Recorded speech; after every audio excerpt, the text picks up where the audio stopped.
then just even the box score looked a little backwards compared to how it normally does with the turnovers and points in the paint and all that kind of stuff. What did you feel on the floor as just kind of what this game's flow was like? Yeah, especially in the second half, they really played the game on their terms on both ends of the floor.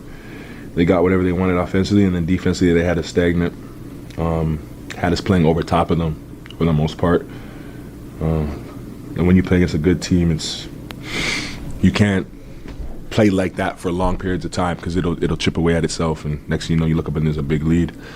You gotta be more of an enforcer on at least one end of the floor, and we weren't on either end of the floor, and that's why the game got ugly. How do you sort of, especially with what's coming in a rematch 48 hours from now, how do you digest some of the role guys, really talented players, but like Castle is under 30% from three on the season, but he hits four, a lot of them above the break. Like, how do you digest that in terms of, okay, how do we react, or do we react at all?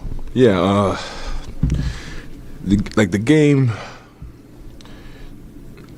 is gonna look different every night. And for me, I just never like to make it the excuse of like makes and misses being the outcome.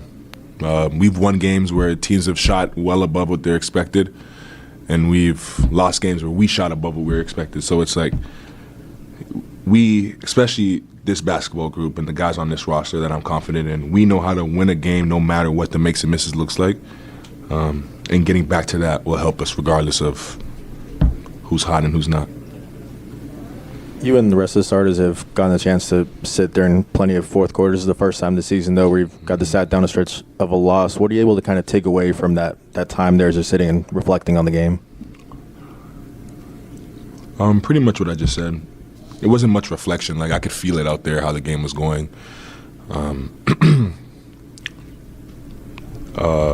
Just on both ends of the floor, not getting done when we need to get done. But yeah, by that time the game's over, you just learn the lessons and chalk it up.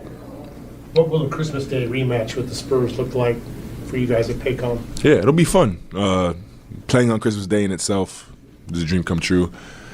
I watched the NBA games growing up every single Christmas, so that'll be super fun. Can't wait to experience that. And then against a really good basketball team who, just beat the out of us. So yeah, it'll be fun.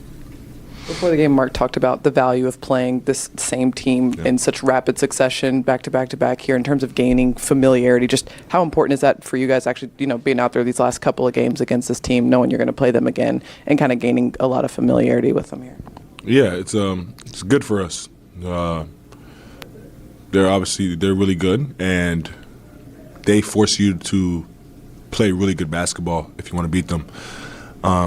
And if you want to win championships, that's what teams late in the season force you to do. You have to string good possessions together, good quarters together, good games together, and good series together. And they have that makeup. They make you do so. So it'll only make us better for when the games really, really matter. Anybody else? Thank you, Shai. Thank you.